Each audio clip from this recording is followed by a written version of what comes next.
Starmer has made Britain irrelevant. He's made Parliament irrelevant. You saw this irrelevance on a global stage with Iran. The people pulling the strings are now Ed Miliband and the leader of the Green Party, Zack Polanski, there as he lurches desperately to the left to save his own job. The Prime Minister is prioritising his job security over our national security. What's your score of how the UK's handling this? -10. They must think we are stupid. I think it's an absolute, outrage.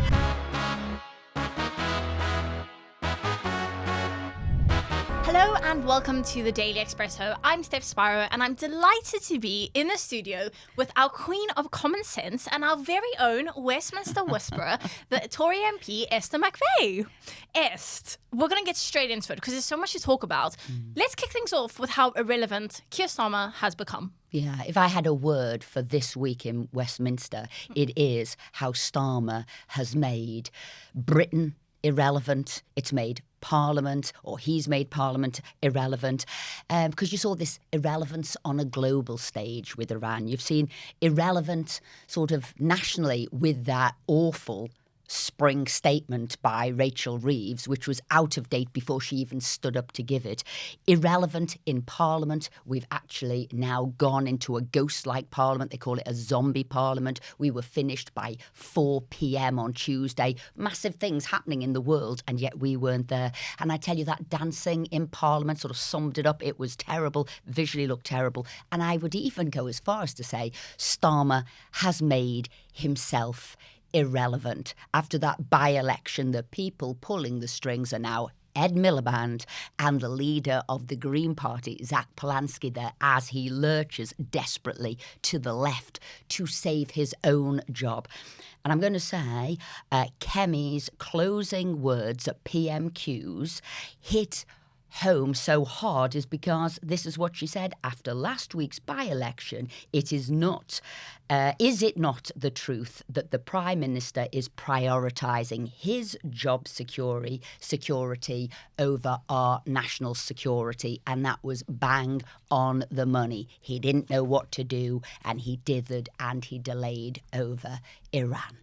So what would you give the UK government out of 10 if you were to score them on how, or Starmer specifically, on how he's handled this conflict in the Middle East? Because you've seen this week, Trump has tarnished the UK and that special relationship is gone. It's in tatters. For the French have had to scramble resources to Cyprus to defend British bases, which came under attack. So what's your score of how the UK's handling this? I'd say -10.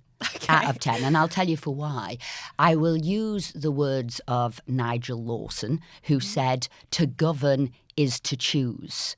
He said leadership is about making difficult decisions and setting priorities rather than trying to please everyone and avoid tough choices, which is exactly what Starmer is doing now, avoiding tough choices, literally just doing whatever his backbenchers tell him to do, and he's failing on leadership by every step of that definition, right? He dithers. He U-turns what we saw 48 hours later. He didn't go out and face the media. He sent his defence secretary out, who looked deeply uncomfortable, tortuous, as he tried to say why we weren't involved when we could get involved, whether it was right or it was the wrong thing to do.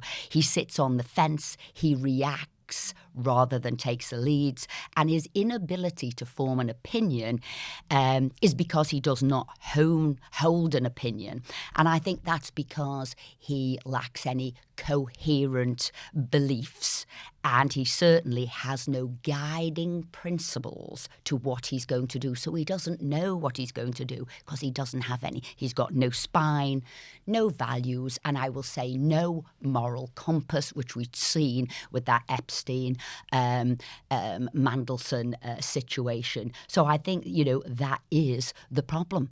And we saw him unwilling, unable to fight back, incapable of even deploying what we've got of our Royal Navy, and unable to respond unless it was platitudes. I mean, so that's the thing. So HMS Dragon is apparently only going to be deployed and arrive like next week. Yeah. I mean, war doesn't wait for anyone, which is my first assessment. But also, you're talking about backbenchers. And for a long time, I thought they were kind of maybe growing a spine, the Labour backbenchers. But I was loitering outside room 14, which is the committee corridor in Parliament earlier this week.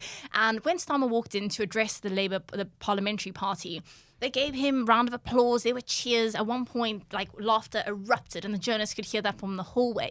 And you'd think, considering how the Prime Minister No, but it doesn't work. It doesn't work like that. What happens, because they know all the journalists are outside, all the Uber loyalists stand by the door and applause and cheer. It's really to make you think he's got support. And everybody in there, because I've spoken to a couple, and they sort of roll their eyes and said, oh my God, it was a typical sort of loyalist whooping and chanting when they know it is over. I mean, you've got MPs standing up on the floor of the House when they made this statement and during the spring statement saying, so here was Caroline Dinenage, the people in Gosport need only to look out of their window to see all our Type 45 destroyers are laid up in Portsmouth Harbour. And this is the first year since the 1980s that we have not had a ship in the Gulf at a time when the Middle East is a tinderbox. So although they might say, you know, things that make the backbenchers look good, the reality for people who were there, who were looking at it, so you saw a lot of them sort of military MPs, whether they're former military or represent those areas, actually saying the truth. And it is disastrous that Cyprus was helped by France. It was helped by Greece. How embarrassing. All we needed next is Italy to go in to help, and we were not there. No, this human rights lawyer is really dismantling all that we believe in and stand in, and basically our military expertise and support of our own areas. And it's another thing that happened this week was the Chancellor's spring statement. And that was, I mean, you could call it a disaster because it was released amid conflicts in the Middle East, but all the predictions, all the forecasts happened way before. So it was embarrassing, and it is where people also said to Rachel Reeves, you're gaslighting us. I mean, she was full of bravado, had on, you know, a new jacket, had her hair done, her makeup on. Not that I've got anything wrong with that, but her jacket was actually Reform colour rather than Labour colour. Was teal. But they do live rent-free in their head, and they speak about them a lot, so maybe that's the case. But she was talking about things about growth, you've never had it so good, bills are coming down, etc., etc. And it was embarrassing. She talked about families will be £1,000 better off. So she'd taken real household disposable income from 2024, was assuming a load of things for 28, 29, saying you'll be £1,000 better off. And actually that wasn't the truth, because surging gas prices, they had just gone up to the highest they'd been in 3 years. On that Tuesday, she stood up to speak. So no, she isn't doing that. And that's when the shadow chancellor, because obviously chancellor speaks first, then the shadow chancellor, and he said employment is at a 5-year high. Youth unemployment for the first time ever is above Europe. Inflation's up, borrowing's up, spending's up, taxes up, welfare's up. And I think Rachel Reeves said it's still going to get higher. It hasn't yet peaked. And then it'll eventually come Employment down. or unemployment? Unemployment. So that's, especially with facing energy crisis, impending another energy crisis, it's just not a good look. Yeah, I mean, if that was her trying to deliver a message to soften us all up for increasing unemployment, well, it didn't really work because she'd been denying it for so long. And I always ask her the question, you know, can you now see the link, which you have denied since you came into office, between increasing national insurance contributions for employers, basically a jobs tax, on now our rising unemployment? Or do you still think the two are completely sort of disassociated, they're not connected at all? And she just grumbled and said something about, you know, basically Conservatives 14 years, and that is not washing anymore.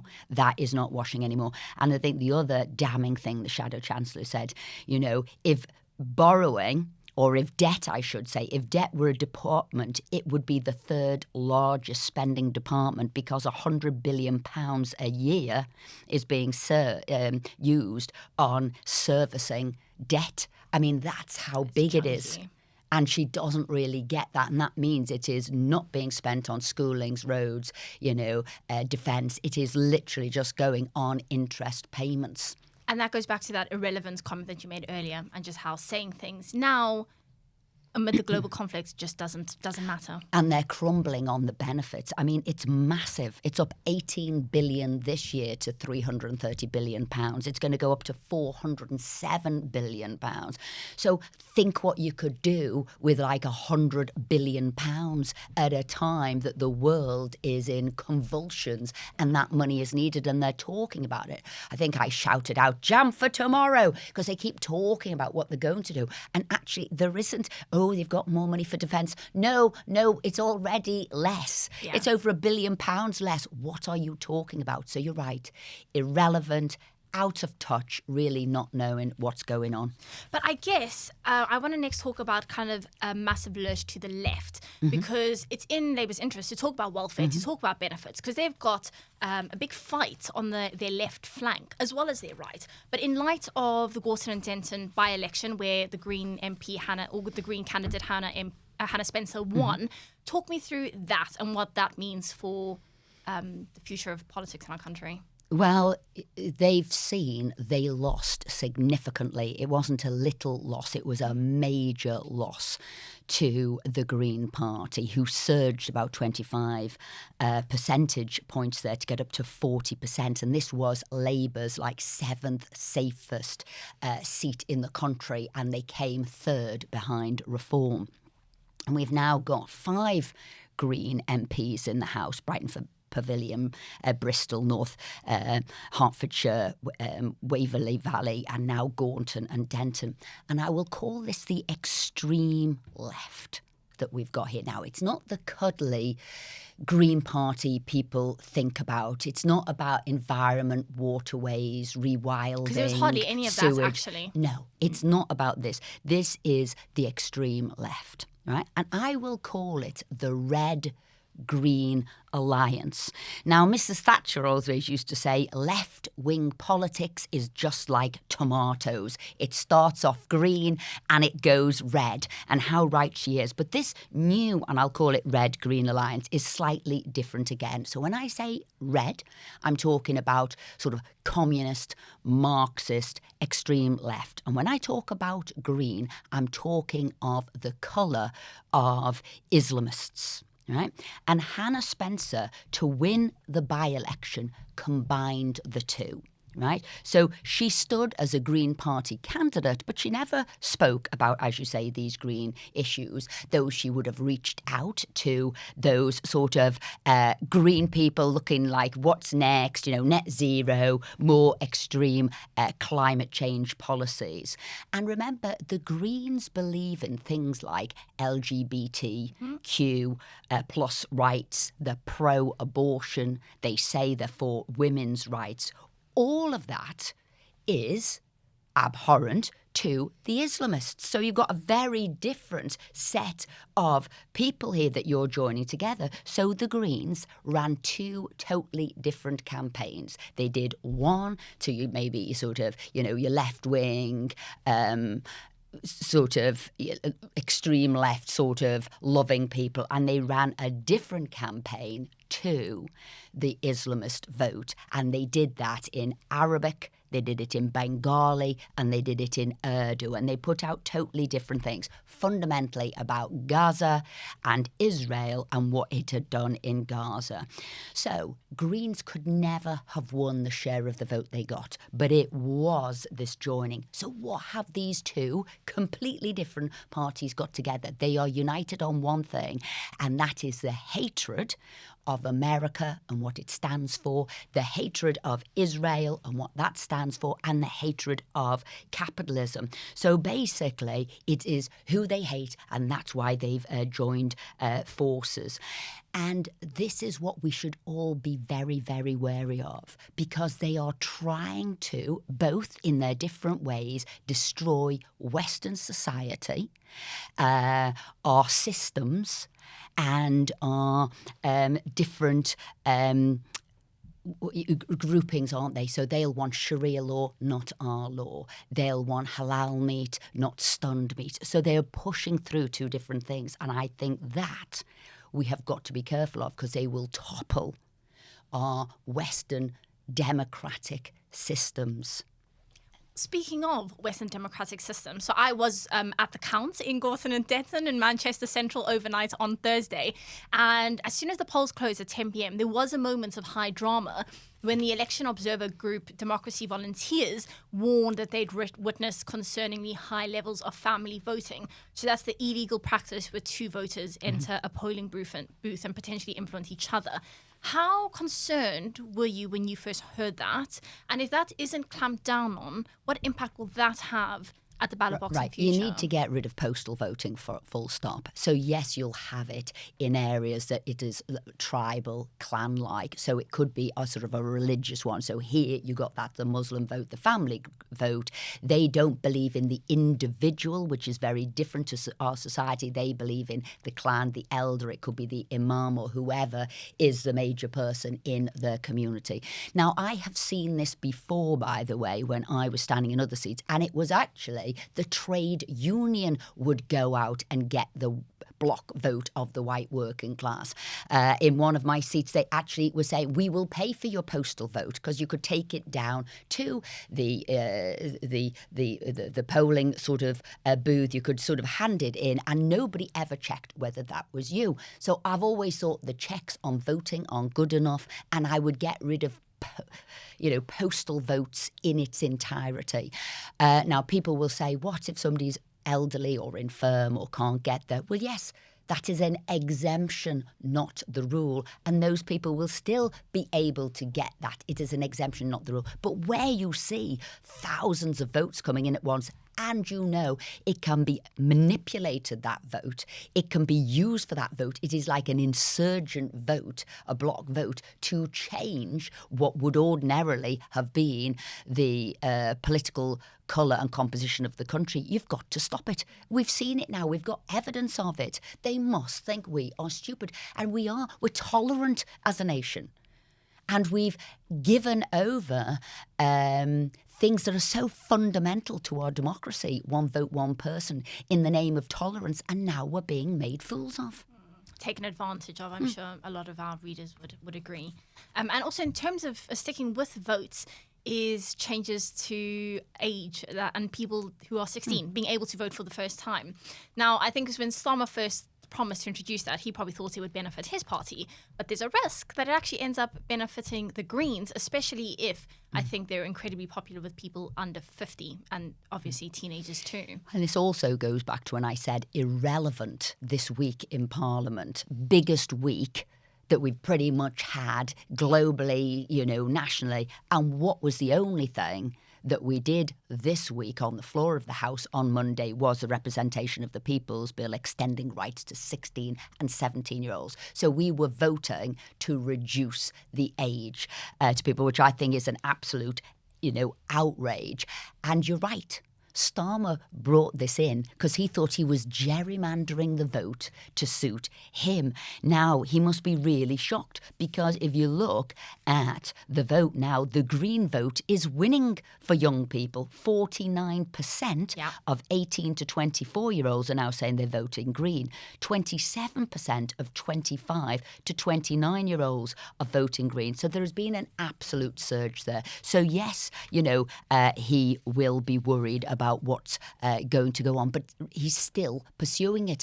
And I've always said, if you do things in politics for the wrong reasons, which was for his, just to try and win the vote, I think it's about 1.6 million votes he was hoping to get, don't be surprised if it comes back to bite you, because you never did it with the right reasons in mind. You were just doing it for yourself and for political polling.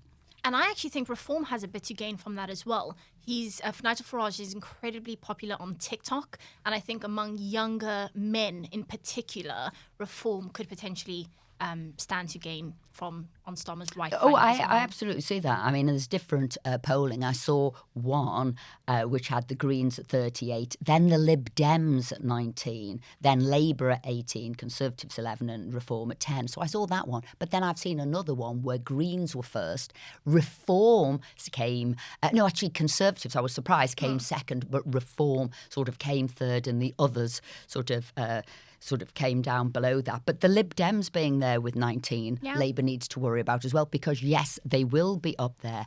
And what do I hear that the Labour Party are saying to justify this reduction in voting age? I thought it was embarrassing. Steve Reid was one of the cabinet ministers saying it. Young people are the future. These are these platitudes. Yes, well, if they are the future, they can wait a few more years to vote when they're an adult. And have more lived experience. Yeah, and Polly Toynbee, and I think this is very telling as well. I mean, do 16-year-olds want to vote?